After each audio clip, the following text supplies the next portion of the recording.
오늘은 여러분이 발주한 번역은 전부 적자입니다 라는 상당히 노골적인 제목으로 한번 이야기해 보고자 합니다. 2대8의 법칙을 잘 알고 계시죠? 들어보신 적이 있을 겁니다. 저희는 일본어 번역을 전문으로 취급하고 있다고 말씀드렸는데요. 그래도 그 신뢰를 바탕으로 저희 고객사로부터 영어한 번역도 맡아달라는 그런 의뢰를 상당히 과거에 많이 받았었어요. 그래서 그때는 저희가 한국에 있는 영어 번역 회사에 영어를 발주해서 고객사에 납품하곤 했었는데요. 그런데 분량이 아주 소량인 번역 견적 의뢰를 요청했는데 그 고객사에서 어느 날 10만원 이렇게 견적서에 적어서 보내온 거예요. 그래서 담당자한테 깜짝 놀라서 전화를 했더니 어떻게 된 거예요? 이게 어떻게 10만원이에요?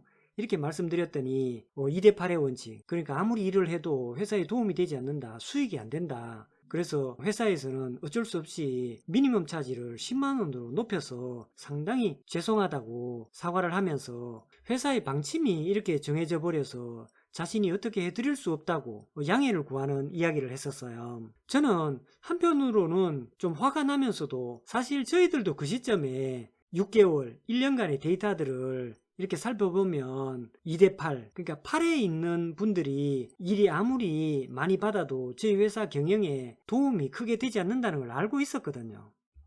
그다지 많이 시간이 흐르지 않은 일인데요. 저희 고객사 중에 한 회사는 그 고객사의 고객사, 엔드유저죠. 엔드유저를 잃는 바람에 사무실을 폐쇄하고 거기에 있는 직원들이 저는 집으로 재택으로 들어가 버렸어요. 그리고 이 사실을 안 것은 5월인가 뭐 이 정도였었는데 7월과 11월에 각각 급여를 10%씩 삭감한다고 아주 시무룩한 그런 목소리를 제가 전화상으로 들었었거든요. 상당히 안타까웠어요. 이 회사는 저희와 2004년부터 지금까지 몇 년이에요? 16년, 17년, 18년을 거래해와서 거기에 있는 직원들은 마치 친구처럼 속을 터놓고 지내는 그런 분들이거든요.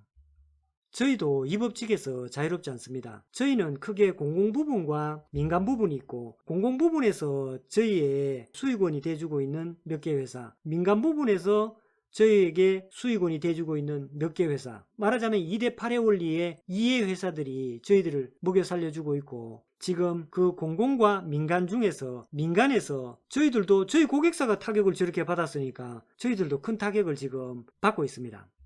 그래서 2대8, 그 8에 속하는 여러분들의 번역은 살펴보면 너무 소량입니다.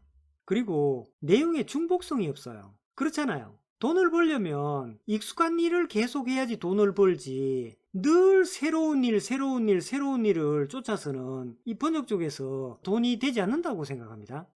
그리고 소량이고 내용에 중복성도 없는 데다가 발주 횟수도 빈번하지가 않아요.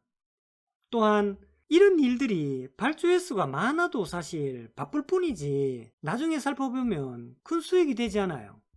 왜 수익이 되지 않느냐 하면, 먼저 문의 메일을 수신하고 견적서 요청을 받게 되면 견적서를 작성하게 되잖아요.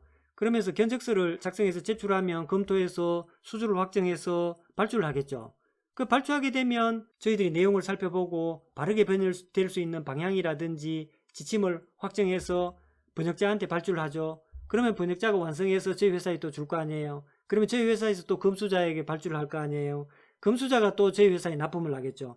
그러면 내용을 다시 한번 세밀하게 검토해서 고객사에 납품을 하겠죠. 고객사에 납품을 하고 나면 그 금액들이 얼마이며 들어왔는지 안 들어왔는지, 나중에 돈이 회수됐으면 회수된 사실을 확인하고, 또 그런 사실을 통해서 매월 전월분을 원천세 신고를 해야 되겠죠. 그 다음에 반기 신고를 또 해야 되겠죠. 또 1년이면 1년 토탈로 또 원천세 신고를 해야 되겠죠. 또 상반기 하반기 부가세 신고를 해야 되죠. 이런 이 모든 과정의 작업 공수가 비용으로 바뀌어서 번역료에 녹여서 넣어야 되는데, 아까와 같은 그런 성격의 번역으로는 이것들을 다 녹여 넣지 못하니까 이 적자가 발생한다는 거죠.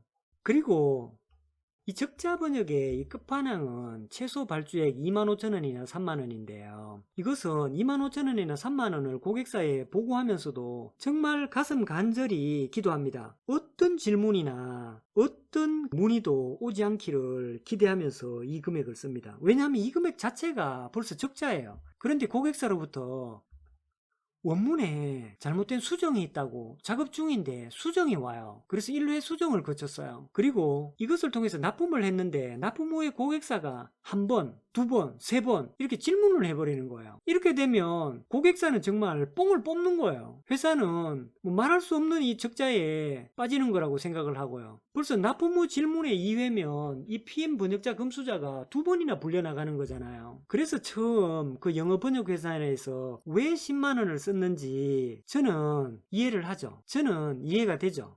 그래서 고객은 20년간 가격이 동결되거나 20년간 가격이 내려가는 그런 상황 하에서 가격은 이제 그만 신경 쓰고 품질만 신경 써주시기를 기대합니다. 정말 시장은 이미 초토화 직전이 아닙니다. 초토화 되었습니다. 우수한 인재는 이탈하고 후진 양성에 상당한 곤란을 느끼고 있다는 것을 고객에게 말씀드리고 싶습니다. 오늘도 이렇게 시청해 주셔서 고맙습니다. 이상입니다.